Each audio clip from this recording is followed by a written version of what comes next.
Hello दोस्तों, मैं अनामिका सिंह स्वागत करती हूँ आप सबका इंडियन पॉलिटी की इस क्लास में। इंडियन पॉलिटी जैसा कि आप यहाँ पे लिखा हुआ देख रहे हैं, इंडियन पॉलिटी जितने भी आपके टीचिंग एग्जाम में जितने भी इम्पॉर्टेंट क्वेश्चन आते हैं वो हम 10 वीडियो में पूरी तरह से कवर करेंगे, जो आपके लिए होगा बिल्कुल निःशुल्क।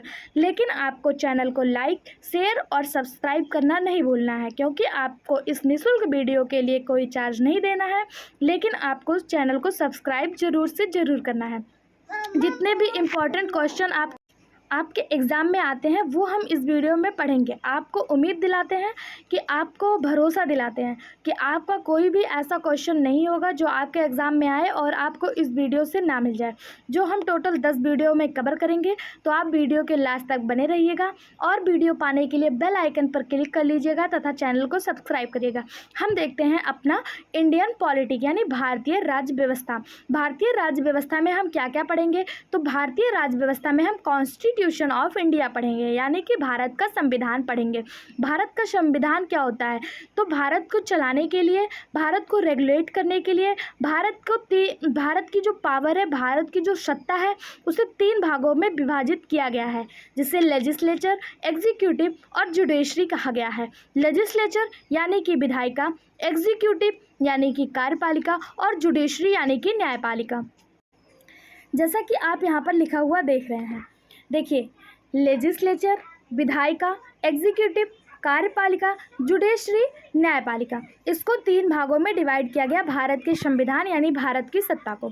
अब आपके दिमाग में प्रश्न आएगा कि ये लेजिस्लेचर और एग्जीक्यूटिव और जुडिशरी, इनका कार्य क्या है? तो देखिए, जो हमारी विधायिका है यानी कि जो लेजिस्लेचर है, ये विधि यानी कानून को बनाने का कार्य करती है। टू मेक्स लॉ यानी कि लॉ, कानून को बनाने का निर्माण जो करता है वो लेजिस्लेचर करता है। वहीं पे जो एग्जीक्यूटिव होता है यानी कि कार्यपालिका होता है, ये जो कानून आपके लेजिस्लेचर द्वारा बनाया जाता है उन्हें लागू कराने का कार्य कार्यपालिका द्वारा किया जाता है। यानी टू अप्लाई लॉ यानी कि विधियों को लागू करने का कार्य कार्यपालिका द्वारा किया जाता है। अगर बात आती है जुडिशरी यानी न्यायपालिका क्या करती है? तो जो न्यायपालिका है वो विधियों से जो संबंधित विवाद होते हैं उसको निपटारा करने का कार्य करती है। जितने भी कानून, नियम कानून के जो खिलाफ जाते हैं या जो कोर्ट में आपने सुना होगा जो नियम का उल्लंघन करते हैं, उन सबको निपटारा करने का काम जुडिशरी करती है। और लिखित कानून की व्याख्या भी जुडिशरी द्वारा ही किया जाता है। ठीक है, लेजिस्लेचर द्वारा कानून बनाया जाता है, एग्जीक्यूटिव द्वारा कानून लागू किया जाता है, जुडिशरी द्वारा उनसे संबंधित विवादों का निपटारा किया जाता है। अब ये जो आपका लेजिस्लेचर, एग्जीक्यूटिव और जुडिशरी है, ये 3 लेवल पर कार्य करती है। एक सेंट्रल लेवल यानी कि केंद्र के स्तर पर, दूसरा स्टेट लेवल यानी राज्य स्तर पर, और तीसरा लोकल गवर्नेंस यानी स्थानीय स्वशासन स्तर पर। तो आपका जो सेंट्रल लेवल है, इसमें आप देखेंगे पार्लियामेंट, यूनियन गवर्नमेंट और सुप्रीम कोर्ट, 3 भाग लेते हैं। सेंट्रल लेवल पे कौन कौन? पार्लियामेंट, यूनियन गवर्नमेंट और सुप्रीम कोर्ट। पार्लियामेंट के अंतर्गत भी 3 पार्ट आते हैं, एक प्रेसिडेंट, लोकसभा और राज्यसभा। पार्लियामेंट के अंतर्गत 3 लोग कार्य करते हैं, कौन कौन? प्रेसिडेंट, लोकसभा और राज्यसभा, फिर यूनियन गवर्नमेंट, फिर सुप्रीम कोर्ट। ठीक है, और जो आपका स्टेट है यानी कि राज्य की जो शक्तियां हैं उसे 3 के द्वारा संचालित किया जाता है। एक स्टेट लेजिस्लेचर जिसे आप विधानमंडल कहते हैं, फिर स्टेट गवर्नमेंट यानी कि राज्य सरकार, और हाई कोर्ट यानी कि सुप्रीम कोर्ट। इसमें देखिए, जो लेजिस्लेचर का कार्य स्टेट में कर रहा है वो स्टेट लेजिस्लेचर कर रहा है। ठीक है, फिर और जो कोर्ट यहाँ केंद्र में कर रहा है वो पार्लियामेंट कर रहा है, और जो आपका एग्जीक्यूटिव का कार्य है वो केंद्र में यूनियन गवर्नमेंट कर रहा है और स्टेट में स्टेट गवर्नमेंट कर रहा है, और जुडिशरी का कार्य जो है वो केंद्र में सुप्रीम कोर्ट कर रहा है और स्टेट में हाई कोर्ट कर रहा है। इसी तरह से आपका लोकल गवर्नेंस होता है यानी कि स्थानीय स्वशासन होता है, जो आपका बहुत बेसिक नीड्स यानी जो गाँव और जो कस्बे के एरिया है उसमें पाया जाता है। जैसे पंचायतें जो भी विकसित होते, विकासशील, जो आपके विकासशील एरिया हैं, जो ग्राम डेवलप हो रहे हैं शहर के रूप में, उसमें जो कार्य करता है उसे स्थानीय स्वशासन कहा जाता है। इसमें देखिए पंचायत होती है, म्यूनसिपैलिटीज़ होती है। ठीक है, पंचायत और इसमें जो पंचायत और म्यूनसिपैलिटीज़ होती है, और जो इसमें जुडिशरी का कार्य करती है वो सब ऑर्डिनेंट कोर्ट्स करता है, यानी अधीनस्थ न्यायालय द्वारा किया जाता है या फिर डिस्ट्रिक्ट कोर्ट द्वारा किया जाता है। ठीक है, इतना समझ में आया। भारत के संविधान की जो सत्ता है, जो पावर है, वो 3 भागों में बांटा गया है, लेजिस्लेचर, एग्जीक्यूटिव और जुडिशरी। लेजिस्लेचर द्वारा कानून बनाया जाता है, एग्जीक्यूटिव द्वारा कानून लागू कराया जाता है और जुडिशरी द्वारा कानून को सुरक्षित किया जाता है, यानी कानून की रक्षा किया जाता है। ये तीनों 3 लेवल पर कार्य करते हैं, सेंट्रल लेवल पे, स्टेट लेवल पे और लोकल गवर्नेंस लेवल यानी लोकल लेवल पे। सेंट्रल लेवल पे भी इसको निभाने के लिए 3 पार्ट हैं। लेजिस्लेचर का कार्य पार्लियामेंट करेगा, एग्जीक्यूटिव का कार्य यूनियन गवर्नमेंट करेगा और जुडिशरी का कार्य सुप्रीम कोर्ट करेगा। पार्लियामेंट को भी 3 भागों में बांटा गया, एक प्रेसिडेंट, लोकसभा और राज्यसभा। इसको आगे विस्तृत रूप से हम पढ़ेंगे, कौन से आर्टिकल के अंतर्गत कौन कौन आता है, यह सब भी हम पढ़ेंगे जो आपके एग्जाम से रिलेटिव होगा। तो आप वीडियो में बने रहिएगा और इस तरह के और वीडियो पाने के लिए चैनल को सब्सक्राइब जरूर करिएगा। फिर आपका आता है स्टेट, यानी राज्य में भी इसको 3 लेवल पे लागू कराया जाता है। एक स्टेट लेजिस्लेचर जिसमें राज्यपाल, विधानसभा और विधानमंडल कार्य करते हैं। फिर एग्जीक्यूटिव का कार्य स्टेट गवर्नमेंट करती है और जुडिशरी का कार्य हाई कोर्ट करती है। लोकल गवर्नमेंट ये भी अपने स्तर पे कार्य करती है, पंचायत, म्यूनसिपैलिटीज़ के थ्रू और सब ऑर्डिनेंस कोर्ट के थ्रू। फिर देखिए, आपको बताते हैं कि आपको पता है कि 1600 ईस्वी में भारत पे जो है वो ब्रिटिश ईस्ट इंडिया कंपनी का अधिकार हो गया था। 1600 ईस्वी में ब्रिटिश ईस्ट इंडिया कंपनी कहाँ से आई थी? तो लंदन, यानी ब्रिटिश से आई थी, इसी को लंदन कहा जाता है। ब्रिटिश ईस्ट इंडिया कंपनी जब भारत में आई तो इसने अपना मोनोपोली भारत पे कर लिया। मोनोपोली क्या, यानी कि एकाधिकार, यानी कि अपने सिवा किसी और को व्यापार करने का अधिकार नहीं दिया। ब्रिटिश ईस्ट इंडिया कंपनी ने कुछ एक्ट पारित किए, कुछ नियम बनाए जिसके तहत इसने भारत पे पूरी तरह से मोनोपोली कर ली, पूरी तरह से अधिकार कर लिया। यह कैसे समाप्त हुआ, कैसे भारत का कॉन्स्टिट्यूशन बना, इन सब के बारे में हम आगे पढ़ेंगे कि भारत के कॉन्स्टिट्यूशन यानी कि constitution development of India, Bharat का संवैधानिक विकास कैसे हुआ। तो आपको पता है कि भारत जो ब्रिटिश ईस्ट इंडिया कंपनी है ये 2 तरह से भारत पे रूल की। एक पहले कंपनी रूल किया, फिर 1857 की क्रांति हुई, इसके बाद क्राउन रूल चला। कंपनी रूल यानी कि कंपनी के अधीन शासन और क्राउन रूल यानी कि राजा यानी रानी, राजा व रानी के अधीन शासन। कंपनी रूल आपका चला 1773 से 1857 तक, ये आपका कंपनी रूल चला। जब कंपनी रूल भारत में चल रहा था ब्रिटिश ईस्ट इंडिया कंपनी का, तो इसने अपने पावर का इस्तेमाल करते हुए कुछ एक्ट बनाए, ठीक है, जिसे कंपनी एक्ट कहा जाता है। इसका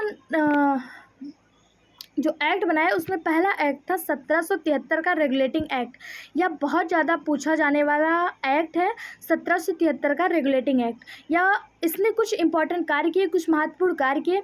इसके तहत ईस्ट इंडिया कंपनी को 20 साल का व्यापारिक अधिकार पारित हुआ। जैसा कि मैंने आपको बताया, British east India company Bharat में अपना मोनोपोली स्थापित करना चाहती थी, एक अधिकार चाहती थी, तो यह इसको जो है 1773 के रेगुलेटिंग एक्ट से ही प्राप्त हुआ इसका मोनोपोली। फिर ईस्ट इंडिया कंपनी ने अपने 3 हेडक्वार्टर बनाए, एक कलकत्ता, एक मद्रास, एक बॉम्बे। इन्हीं तीनों को प्रेसिडेंसी नाम दिया गया।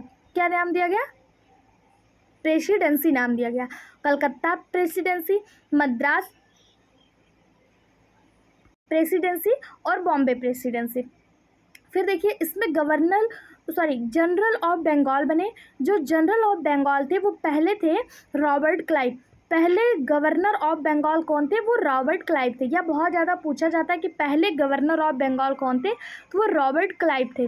पहले गवर्नर जनरल ऑफ बंगाल कौन थे, तो वो वारेन हेस्टिंग थे। अगर आपसे पूछा जाएगा प्रथम गवर्नर ऑफ बंगाल, तो वो रॉबर्ट क्लाइव थे। अगर पूछा जाएगा प्रथम गवर्नर जनरल ऑफ बंगाल, तो वारेन हेस्टिंग थे। प्रथम governor general of Bengal Warren Hasting और प्रथम governor of Bengal Robert Clive. जो आपका 1773 का रेगुलेटिंग एक्ट था, इसी के तहत 1774 में सुप्रीम कोर्ट की स्थापना की गई। अगर आपसे पूछा जाता है कि कौन से रेगुलेटिंग एक्ट के तहत सुप्रीम कोर्ट की स्थापना की गई, तो 1773 रेगुलेटिंग एक्ट के तहत सुप्रीम कोर्ट की स्थापना की गई। किस सन में की गई? तो 1774 में की गई। इस जो प्रथम सीजे यानी कि चीफ जस्टिस थे वो कौन थे? तो lord Elijah Impey. Supreme court के प्रथम चीफ जस्टिस कौन थे? तो लॉर्ड एलिजा एम्पे थे, ठीक है। फिर आता है 1781 एक्ट ऑफ सेटलमेंट यानी संशोधनात्मक अधिनियम आता है। फिर आपका आता है 1784 में Pitt's India act. Pitt's India act जो था वो 1774 में आता है और इसके तहत कंपनी से व्यापार और प्रशासन को पृथक कर दिया गया, ठीक है। फिर ईस्ट इंडिया को संभालने के लिए 3 लोग हुआ करते थे। गवर्नर होते थे, डिप्टी गवर्नर होते थे और 24 मेंबर होते थे जिन्हें कोर्ट ऑफ डायरेक्टर कहा जाता था, जिसे निदेशक मंडल कहा जाता था। ये ईस्ट इंडिया कंपनी को संभालने का कार्य करते थे। लेकिन जब आपका 1784 का पीट्स इंडिया एक्ट आया तो इसमें कुछ नए कानून बने और उसमें शक्तियों को बांट दिया गया, जिसमें जो कोर्ट ऑफ डायरेक्टर थे उन्हें कंपनी के व्यापार की देखरेख सौंपी गई, यानी कोर्ट ऑफ डायरेक्टर जो है वो व्यापार की देखरेख करेंगे। बोर्ड ऑफ कंट्रोल बनाया गया जिसमें लंदन से 6 मेंबर आए। इन 6 मेंबर को मिलाकर कहा गया बोर्ड ऑफ कंट्रोल। ये कंपनी का प्रशासन चलाते थे। 1773 में जो एकाधिकार 20 सालों के लिए मिला था वो ख़त्म हो गया और उसी को रिन्यू करने के लिए अब देखिए 1773 में एकाधिकार बना था 20 साल के लिए, ठीक है। 20 साल ख़त्म हो गए 1793 में। 1793 में जब वो 20 साल कंप्लीट हो गए तो उसी मोनोपोली को रिन्यू करने के लिए एक एक्ट आया जिसे कहा गया 1793 का चार्टर एक्ट। 1793 का चार्टर एक्ट जब आया तो इसके तहत भी कुछ इंपॉर्टेंट कार्य किए गए। सबसे पहला जो किया गया कि रिन्यू करने के लिए मोनोपोली को आया था, तो सबसे पहला कार्य वही किया गया जो ख़त्म हो गया था मोनोपोली, उसे रिन्यू किया गया। 1793 में दूसरी बार रिन्यू किया गया, ठीक है। फिर इसमें salaries of member of board of control from Indian revenue, यानी कि जो बोर्ड ऑफ कंट्रोल की सैलरी थी इसके पहले ब्रिटिश सरकार के द्वारा दी जाती थी, लेकिन जब 1793 का एक्ट आया तो यह भारत के रेवेन्यू से ही उनकी सैलरी दी जाने लगी बोर्ड ऑफ कंट्रोल के मेंबर की। बोर्ड ऑफ कंट्रोल मेंबर कौन थे? जो लंदन से 6 मेंबर आए थे जो कंपनी का प्रशासन चलाते थे, उन्हें बोर्ड ऑफ कंट्रोल कहा जाता था। तो उनकी जो सैलरी है वो भारत के रेवेन्यू से दिया जाने लगा। फिर 21 अप्रैल 1793 में 3 चीज़ों की स्थापना हुई, सिविल सर्विस, रेवेन्यू पुलिस और रेवेन्यू बोर्ड। 3 चीज़ों की स्थापना हुई। आपसे पूछा जाएगा कि सिविल सर्विस की स्थापना कब हुई, तो 1793 में ईस्वी में हुई थी, ठीक है। फिर 20 साल पूरे हो गए। फिर उसी 20 साल बाद 1813 में चार्टर एक्ट आया। इसने भी अपने 3 कार्य किए। एक ईसाई पहले सबसे तो सबने जितने भी चार्टर एक्ट आए 20 साल बाद उसने मोनोपोली को एक्सटेंड किया, उन्हें बढ़ाया एकाधिकार को। और इसके अलावा भी इसने 3 कार्य किए 1813 के चार्टर एक्ट ने। एक ईसाई मिशनरियों का भारत में आगमन हुआ, यानी कि जो ईसाई पादरी थे उनका भारत में आगमन हुआ। भारतीय शिक्षा के विकास के लिए 1 लाख पर ईयर दिया जाने लगा, यानी भारतीय शिक्षा पर 1 लाख खर्च किया जाने लगा हर साल। और ट्रेड मोनोपोली ख़त्म कर दी गई केवल 2 चीज़ों को छोड़कर, एक चाय का व्यापार, एक चाइना के साथ व्यापार। 2 चीज़ों को छोड़कर ट्रेड मोनोपोली जो थी वो ख़त्म कर दी गई। जो एकाधिकार था उसे ख़त्म कर दिया गया 1813 चार्टर एक्ट के तहत। आज से पूछा जाएगा 1813 के चार्टर एक्ट के तहत ट्रेड मोनोपोली ख़त्म कर दिया गया किन 2 चीज़ों को छोड़कर, तो एक चाय का व्यापार और एक चाइना के साथ व्यापार, ठीक। फिर आता है 20 साल बाद 1833 का चार्टर एक्ट। इसमें जो है ट्रेड मोनोपोली यानी कंपनी का एकाधिकार पूरी तरह से ख़त्म कर दिया गया। जिसको गवर्नर जनरल ऑफ बंगाल कहा जाता था उसे गवर्नर जनरल ऑफ इंडिया कहा जाने लगा। जो पद था, जो अधिकार था गवर्नर जनरल ऑफ बंगाल का, उसे गवर्नर जनरल ऑफ इंडिया को दे दिया गया। यहाँ से पूछा जाएगा गवर्नर जनरल ऑफ इंडिया पहले कौन थे, तो लॉर्ड विलियम बेंटिक भारत के प्रथम गवर्नर जनरल ऑफ इंडिया थे। प्रथम गवर्नर जनरल ऑफ इंडिया कौन थे, तो लॉर्ड विलियम बेंटिक थे। और इसमें कंपनी का एकाधिकार पूरी तरह से ख़त्म कर दिया गया। फिर आता है 1873 का चार्टर एक्ट। इसमें भी कुछ इंपॉर्टेंट कार्य हुए, जैसे प्रशासनिक एवं विधायी कार्य अलग हो गए। कानून बनाने के लिए अखिल भारतीय विधान परिषद बना जिसमें 12 मेंबर शामिल किए गए। कोर्ट ऑफ डायरेक्टर के 24 मेंबर की संख्या घटकर 18 रह गई। पहले कितने थे कोर्ट ऑफ डायरेक्टर में? 24 थे, उन्हें घटाकर 18 कर दिया गया। और जो आपका यहाँ पे आपने देखा था 1793 ईस्वी में सिविल सर्विस की स्थापना हुई थी। यहाँ पे आपने देखा था सिविल सर्विस की स्थापना, ये पहले ओरली होता था, इसको रिटर्न रूप में लाया गया 1853 में। तो सिविल सर्विस को रिटर्न एग्ज़ाम कब स्टार्ट किया गया सिविल सर्विस के लिए, तो 1853 में स्टार्ट किया गया, ठीक है। फिर 1853 के बाद आपका 1857 की क्रांति हो जाती है जो पूरी तरह से विफल रहती है। अगर आपसे पूछा जाए 1857 की क्रांति कैसी रही, तो 1857 की क्रांति विफल रही, लेकिन इसमें कुछ इंपॉर्टेंट कार्य भी हुए, जैसे मुगल साम्राज्य का खात्मा हो गया। ईस्ट इंडिया कंपनी के शासन के बजाय महारानी का शासन लागू हो गया, यानी अब यहाँ से क्राउन रूल स्टार्ट होता है। जो कंपनी का शासन था वो पूरी तरह से ख़त्म हो गया और क्राउन रूल स्टार्ट होता है। अब देखिए यहाँ से कुछ इंपॉर्टेंट 1-2 प्रश्न देखिए जैसे कि यहाँ पे आपको दिया है जनरल ऑफ बंगाल पहले कौन थे, तो रॉबर्ट क्लाइव थे general of Bengal. Governor general of Bengal Warren Hasting थे। प्रथम चीफ जस्टिस कौन थे, तो लॉर्ड एलिजा एम्पे थे।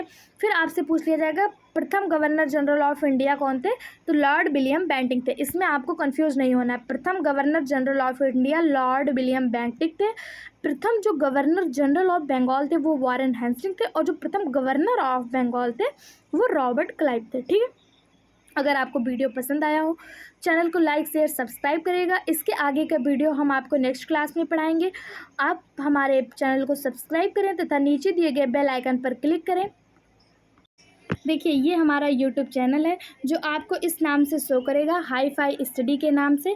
यहाँ पर आपको जाना है, चैनल को लाइक शेयर और सब्सक्राइब करना है। इसमें और सारे वीडियो आपको मिलेंगे जिसे आपको देखना है। इसके पहले मैंने आपको विलोम शब्द जो है वो करवाया है, और इसमें मैंने आपको जो है वो देखिए आप प्ले लिस्ट में जाएंगे, यहाँ पे प्ले लिस्ट है, यहाँ पे आप जाएंगे तो आपको ईवीएस की क्लास मिल जाएगी। ईवीएस की क्लास में मैंने बहुत सारे इंपॉर्टेंट फैक्ट्स विद थ्योरी समझाई हुई है, इसे आप ज़रूर ओपन करें और यहाँ पर आप ईवीएस की क्लास को देखें। ठीक है, अगर आपको वीडियो पसंद आया चैनल को लाइक शेयर सब्सक्राइब करें। Thank you so much.